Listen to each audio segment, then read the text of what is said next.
On this edition of Jerusalem Dateline, Israel prepares for Benjamin Netanyahu's return as prime minister. Why some fear Israel's relationship with the U.S. could be tested in the months ahead. Plus, an ancient monastery discovered in the United Arab Emirates. What it says about the history of Christianity in the Middle East. Plus, see a Ukrainian pastor's miraculous escape from Russian captivity. And meet the man on a mission to bring Christian leaders to Israel. All this and more on Jerusalem Dateline. Hello and welcome to this edition of Jerusalem Dateline. I'm Chris Mitchell. Israeli President Isaac Herzog has announced he will assign Benjamin Netanyahu and his Likud party to form Israel's next government. While President Biden has congratulated Netanyahu, there are signs the administration is concerned about other leaders in this new right-wing government. As part of his presidential duties, Isaac Herzog met with all the parties that qualified for the next parliament and asked who they wanted to form the next coalition. A majority chose Likud, which means Benjamin Netanyahu is slated to become Israel's next prime minister. Netanyahu's political comeback represents a choice by many Israelis for a safer country and one with a greater Jewish identity. It also represents a big shift from the former government of Yair Lapid, with its center-led parties along with an Islamist party. This time, a right-wing coalition won a very clear majority in the government. Now, with the religious and right-wing parties winning a majority, liberals around the world, and particularly in America, are saying that this government is a threat to democracy, that this government is the end of an open liberal Israel, that this government is going to result in a harming of ties between Israel and America. Already, the U.S. is pushing back on policies the new government may consider. U.S. Ambassador Tom Nye says the U.S. will oppose any attempts to annex parts of Judea and Samaria, also known as the West Bank. And the State Department condemned Itamar Ben-Gvir for participating in an event celebrating the legacy of Meir Kahane and his organization that's designated as a terrorist group. CBN News political analyst John Waggy says the new coalition is likely to find itself on the opposite side of the White House on a number of issues. First of all, be the two-state solution. I mean, the Biden administration has clearly been moving in a direction where they want to press Israel again to negotiate with the Palestinians and to move toward a two-state solution. That's not something that any Netanyahu government for the last 12, 13 years has been interested in. Kontorovich says in light of the results, the Biden administration should respect the will of the people. The people vote for a right-wing government, so when the United States president says, hey, you better watch out, if you make a right-wing government, it can harm our ties, that's essentially telling Netanyahu to ignore the will of the Israeli people, to ignore the democratic electoral expression of that will. That's undemocratic. Americans also went to the polls recently to determine who controls Congress in the midterm elections. I spoke with Rabbi Abraham Cooper from the Simon Wiesenthal Center about how these elections could influence U.S.-Israel relations. Rabbi Abraham Cooper, great to see you back here on Jerusalem Dateline. Tell me, U.S. is having elections right now. Sometimes the results are not in, but the Israeli elections are in. What do you think about the impact of that upon U.S.-Israel relations? Right. Well, first of all, for both elections, proving Churchill's point that democracy is the worst form of government except any other form of government. We don't know yet the full outcome in the U.S., but generally it's a healthier democracy when one party doesn't control all three forms of government. As for the Israeli elections, it's kind of a blood sport. A lot of questions about two individuals who are deemed extremists in terms of their views about Arabs, etc. My first reaction is BP Netanyahu is the master at moving pieces around in his coalition, etc., etc.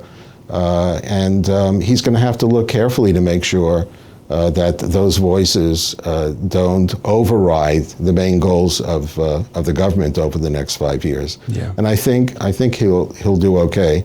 I'm an outsider. I mean, I pay taxes here, I guess, because of grandchildren. I'm not a citizen or a voter. And I would say that eventually having a coalition government that's much broader, national unity, is always the best thing, but I think we're a long way off from that. Mm-hmm. When I explain to my American friends like what's going on, for them, I say, look, for many Israelis, this was a law and order election. You have shootings every day, You had the riots, in a mixed Jewish Arab city, a lot of unease.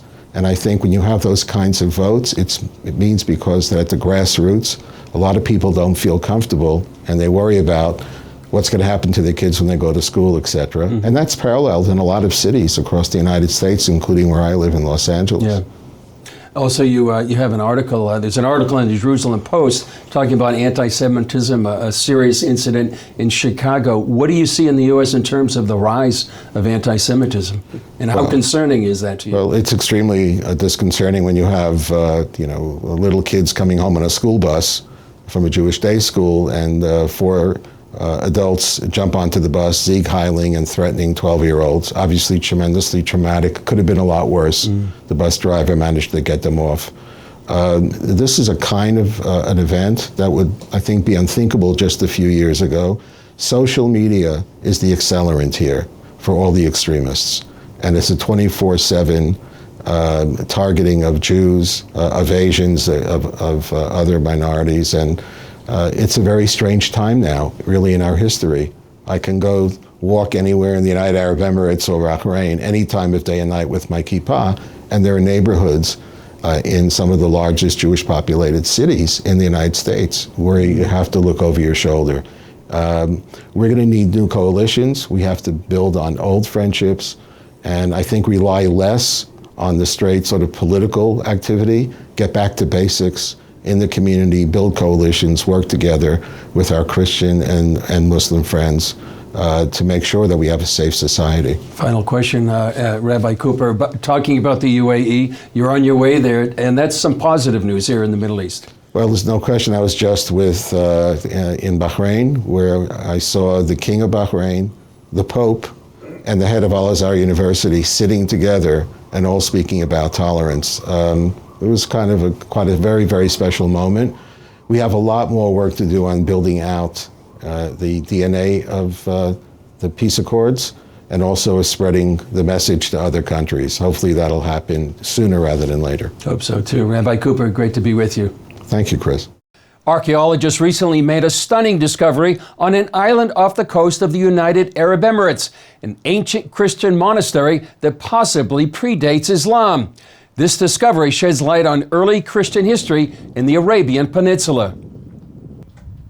There's this really fascinating forgotten chapter of Arab history.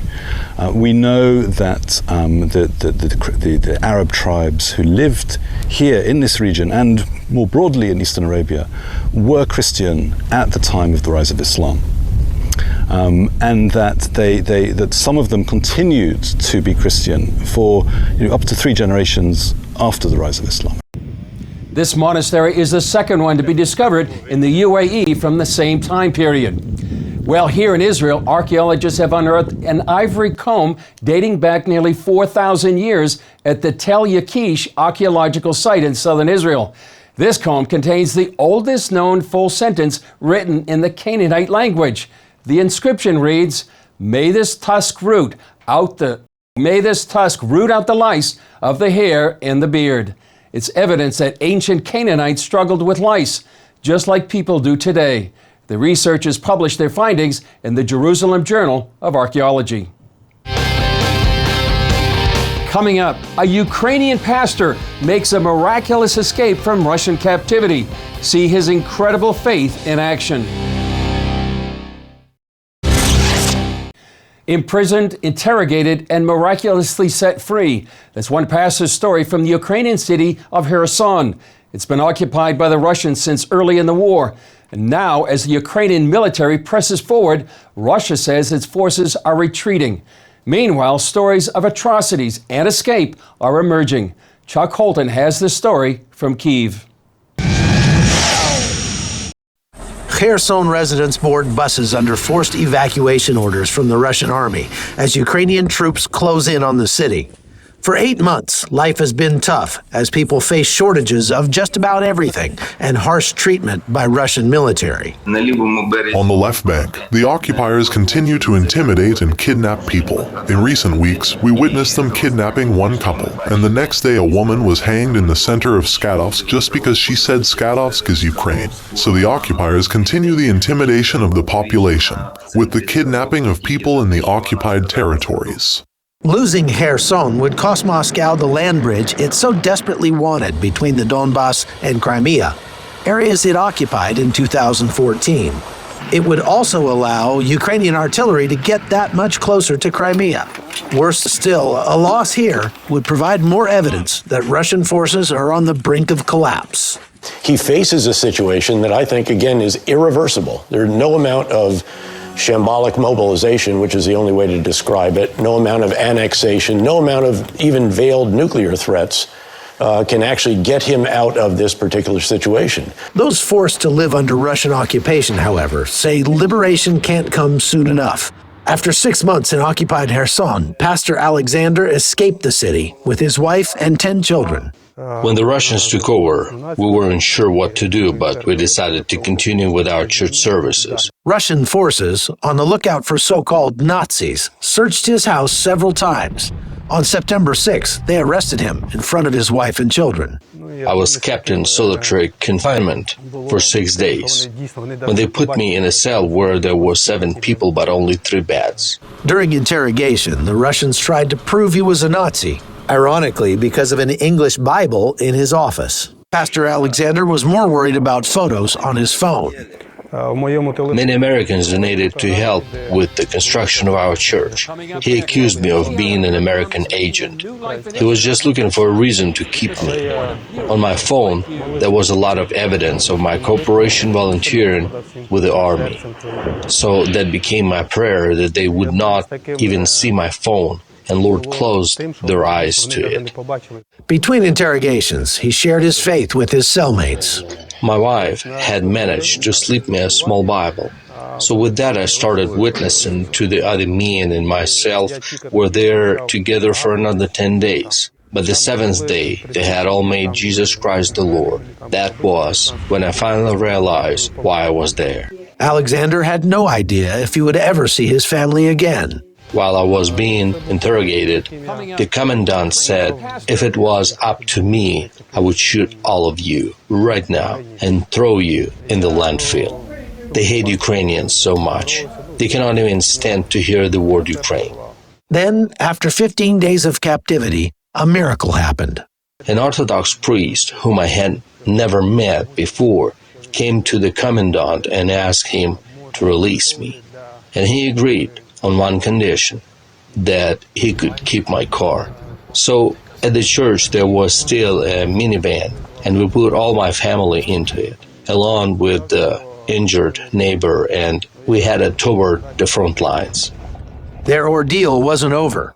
It took 4 days and lots of prayer to get through all the checkpoints to reach friendly lines. I saw such joy in my children's eyes when they first came upon Ukrainians. They saw a soldier and said, look, they don't have masks. The Russians are all walking around in masks. And I said, that's because they have nothing to hide. Bandits always wear masks. Pastor Alexander and his family are now staying here in Kyiv and working with the local church while they pray for God's direction about when they should go home. But as Ukrainian forces move closer and closer to the city of Kherson, that day could come sooner rather than later. I know that He will continue taking care of us, so I'm trying to seek first the kingdom of God and wait for everything else. From Ukraine, I'm Chuck Holton for CBN News. Up next, hear from a Christian leader whose personal mission is to help other pastors develop a heart for Israel. People visiting Israel for the first time tend to agree that it's a life-changing experience. We met up with a friend at the Garden Tomb here in Jerusalem who wants to make this happen for as many pastors as possible. Bishop Robert Stearns, great to be with you here in the Garden Tomb. Last month we were there at the TBN studios when you had the Day of Prayer for the Peace of Jerusalem that went worldwide. Tell us why you're here in the Garden Tomb today. We're here with a group of 30 pastors who've never been to Israel because I believe it is absolutely important that we pass on to the next generation of Christian leaders a biblical understanding of the importance of Israel and the church's connection to the Jewish people. We've been traveling all across the land, and these pastors have just had their heart and their mind expanded to see not only what did God do in this land thousands of years ago, but what is God doing here today, and how do we as believers link to the miracle of Israel today? For a young generation, a millennial generation, to understand the right narrative. There's been so many challenges, I know, in America with what is the role of Israel? Why do we care about that role? And what do we do to partner together and to find the roots of our faith? What does that look like today? And so that's something that we're seeing, just a revelation in these young pastors, to see their eyes open, and for the first time, many of them realizing, I get it. Oh my gosh, Bishop Robert Stearns and his trips have been so impactful in so many different ways. I think one of the greatest dynamics is just the personal touch of the heart of God. His passion for the land and the people, what it means to engage with what God has on your life as he was woven it into the story. So I've seen so much in the last 10 days, and if anyone was, I would recommend to go on a trip with him. If anyone were asking, hey, who I would go with or where should I be engaging with, I would definitely say Eagles Wings and Bishop Robert Stearns. It's been phenomenal time. I think we read the Bible in black and white. When you come here, you see it in color. It comes alive. It pops off the pages. And it reminds you that these things are historical, that they're accurate, that they happen. But it also reminds us that we serve an everlasting God, a living God who's alive and well today, just like when he walked the steps of Jerusalem. Every pastor should make their way to Israel. It will make their teaching, their revelation, their insight more alive than it ever was before. It gives practical application. You get to see proximity. I don't think we understand how close something was or how distant something was until you're actually on the ground. You see it up close and for real. It will help their teaching to be more practical and more relevant to their congregants. The Judeo-Christian world, the Western world, faces twin threats in our generation. There is the threat of a radicalized Islam, which we see in Iran, we see in Syria, and then in their proxies here, Hamas, Hezbollah. This is a very, very real threat. And we face the threat of radical secularism, a radical humanism that is absolutely opposed to anyone who believes in the God of the Bible. And this is the twin threat that is facing the Judeo-Christian world right now. Jews and Christians stand together, united, as we work for our children and our grandchildren, needing to come together as never before and cooperate with what we agree on. Certainly there's areas of theological difference between the Jewish and Christian communities. We don't minimize those areas of difference, but there is so much that we agree on. And in the light of these twin threats of radical Islam and radical humanism, it's more important than ever that Jews and Christians work together. I believe all over the world, even as we see political change, sometimes political things that are concerning to us, I believe there is a remnant church rising. I absolutely believe there is a people whose hearts are turned toward the Lord, and that in this hour, God is gathering a remnant people for such a time as this. And those people are praying for the peace of Jerusalem, working for the peace of Jerusalem. And I believe that even, the prophet says, darkness will cover the earth, gross darkness the peoples, but the light of God will arise upon you. We're living in a moment where the light of God is arising upon a remnant church in the nations. It's a time to look up and rejoice. Amen. Encouraging word. Bishop Robert Stearns, great to be with you. Always an honor to be with you, Chris. Coming up next, see how a young mom is making a new life in Israel with her son, with the support of viewers like you. Over the last few years, tens of thousands of Jews from around the world have returned to their ancestral homeland. For many, it's not an easy journey, and that's why CBN Israel is there to help. Masha Poplovsky moved from Ukraine to Israel, hoping to make a better life for her son, Daniel. It's very hard to raise a child in Ukraine. There aren't many jobs and the war has made things difficult. Being a Jew, I had always heard about Israel, and it was my dream to come here. Masha and her son stayed with Ukrainian friends when they first arrived. But the apartment was very small, and the friends soon asked her and Daniel to leave. I was very depressed. I wanted to make it on my own, but I didn't know the language or how to find a job or an apartment yet. I was scared we would have to go back to Ukraine. When CBN Israel learned about Masha, we invited her to come live in the House of Life, a place where single moms who need some extra help can stay free of charge. I was very nervous at first, but the CBN people spoke Russian and made me feel very comfortable. I made friends with the other girls very quickly. We taught Masha how to budget her finances and build a resume. She learned the basics of living in Israel and saved money while staying in the house. We also provided Masha and Daniel with good meals every day. The people there really became my family, and I learned so much in the house. It was a great experience. Masha and her son recently moved into their own apartment. Today, Masha supports Daniel on her own, but we still visit just to make sure they're okay. There is no way we would have made it without your help. This situation in Ukraine is terrible for my baby, so going back would have been horrible. We were only able to stay in Israel because CBN helped us in every way possible. Thank you for that. Well, that's all for this edition of Jerusalem Dateline. Thanks for joining us. I'm Chris Mitchell. We'll see you next time on Jerusalem Dateline.